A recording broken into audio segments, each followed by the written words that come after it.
Hello friends, this is Raman Gill with your daily Forex market analysis for June 3rd, 2016. We'll start off by taking a look at the calendar for tomorrow here.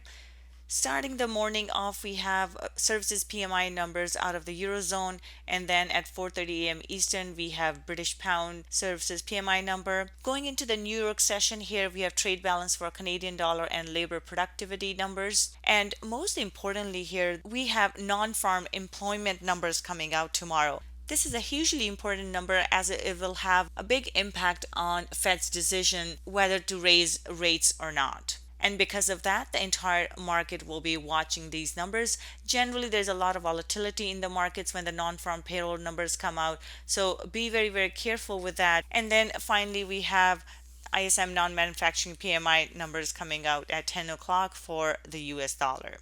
Let's move on to the charts here. Looking at Euro US dollar daily chart, we saw a bearish close for the day today. However, Euro is still in a range. So we have seen it hold between this 1240 to about 1100 range, and it is still in that range. So at this point, we would expect the price to come down and potentially test the lower part of the range into 1100. However, we could see a pullback, and the pullback, I would look for this 1200 level, the top of this green candle, for the price to pull back to and then drop further. Here's our 1 hour chart. So we may see a pullback into this 111.91 or the 1200 level, or even into the pivot point here. We could see the price just come up to the pivot point or into that 1180 area and then push down. Overall, though, it is a range bound between this 1215 or 1250.43 number here,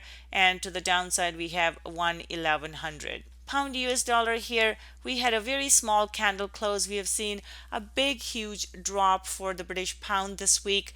At this point, we see a rejection for this. It is, however, a neutral candle because we haven't seen a close below this previous day's low. So at this point, tomorrow we'll be looking to trade this range for the British pound. It is a fairly neutral close. If the price goes into 144.67 level up here or 80 level, we are looking to sell if we see a setup. And if it comes down to 143.30 level here, which is the previous swing low, we would be looking to buy.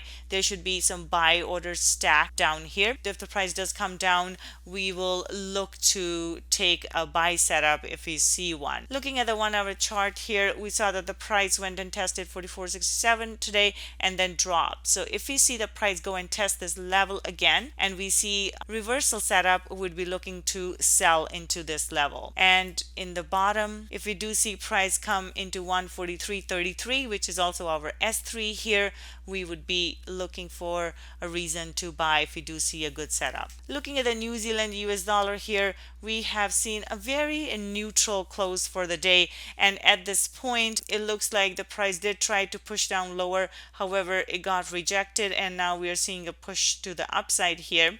The target level for this one would be 68.50, the top of this range, these pins over here. If the price gets up there and gives us a reversal setup, we would be looking to sell at this level. If the price gets all the way into 67.70 level and we see a setup, we'd be looking to buy at this level. So based on this daily close, it is neutral, so we will look for the price to trade between 68.48 and 67.70. Looking at the 1 hour chart here, the price is pushing up at this moment and it looks quite bullish. It has been pushing up for the last 2 or 3 days here, and we could see another move to the upside into this level up here.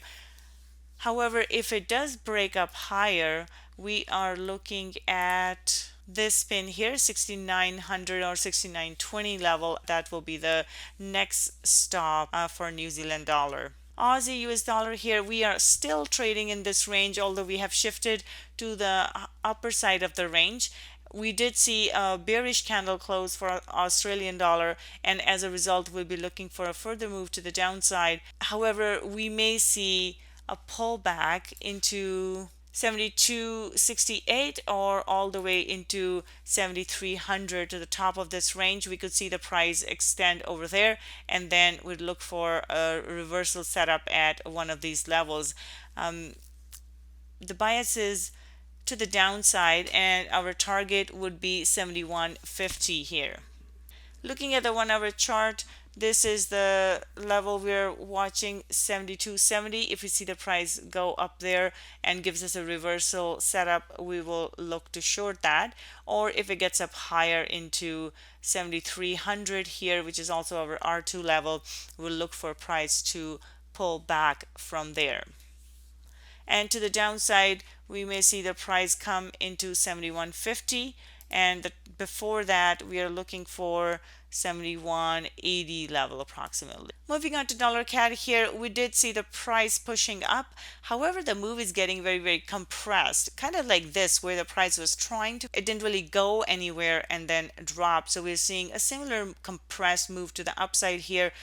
And at this point, we did see the price reject second time here. Now we could see a move to the downside. However, it could go and test this 31.41 level, so be aware of that. Looking at the 1 hour chart here, we could see a test of R1, which is also our 131.40 level, and the bias will be to the downside here, and the target for that would be 129.66, which is this S3 level. Overall, however, do keep in mind that we have non-farm payroll number at the beginning of the New York session. So if you have any trades going into the New York Open, make sure you take care of those. That's it for now. Have a great weekend. I will see you next week.